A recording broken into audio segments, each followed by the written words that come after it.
Welcome back to The Articulate Idiot, where we take on misconceptions, disprove half-baked theories, and put biased narratives to rest.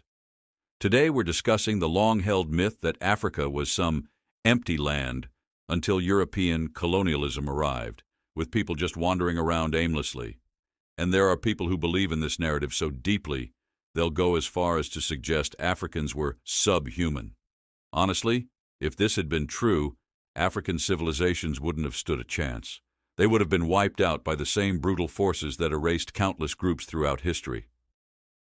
Let's start with a reality check. Africans wasn't just sitting around, but naked with plates in their mouths, at least most of them weren't. The continent was home to empires and organized societies just like Europe, Asia, and the Americas. There were powerful empires like Ghana, Mali, and Songhai with established trade routes, advanced knowledge, and wealth. The Mali Empire alone, led by Mansa Musa, who's often considered the wealthiest individual in history, controlled an economy that reached as far as Europe and the Middle East. When Mansa Musa traveled to Mecca, he spent so much gold that it caused inflation in Egypt for years. Think about that. A civilization so wealthy, it changed the economy of an entire region. Let's talk about education and knowledge. The University of Timbuktu was world-renowned, with scholars traveling from across Africa and beyond to study subjects like astronomy, mathematics, and philosophy. Timbuktu wasn't an outlier. It was part of a rich intellectual tradition in African societies. Imagine if we judged all of Europe by only one region or culture. It would be ridiculous. Africa, too, had its cultural hubs, innovations, and advancements. Humans are complex, brutal, and always in competition. The idea that any group could survive without intelligence or resilience is ridiculous. Every ethnic group on the planet has ancestors who fought, strategized, and built societies because that's the only way humans survive. But there's another layer of this myth. Some people, like a certain YouTuber, Metatron, promote a version of history that's skewed to fit their Eurocentric narratives.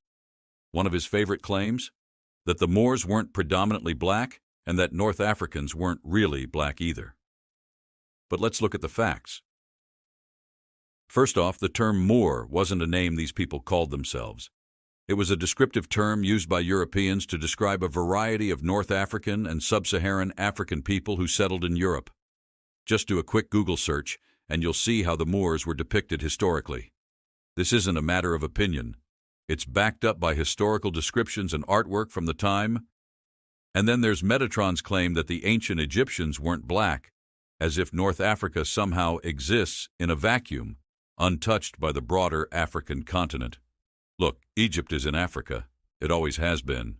The Egyptians even referred to their land as Kemet, which translates to the land of the black. I mean, how much more evidence do you need? Not only did they name themselves and their land in a way that clearly ties them to black identity, but they also depicted themselves with black skin in hieroglyphics. To say they weren't black by African standards isn't just misleading, it's bad history. So, when people like Metatron try to erase African contributions or rewrite African history to fit a certain narrative, we've got to question why. What's the point of downplaying the achievements of African empires and civilizations, and who benefits from that version of history? The bottom line is this. Africa wasn't some untamed wilderness before colonialism. African civilizations had wealth, knowledge, power, and influence. Ignoring this isn't just disrespectful, it's a denial of human history, and that's what we're here to challenge on The Articulate Idiot. If you're tired of the same old lazy narratives, hit that like button, subscribe, and share this video with someone who needs a reality check.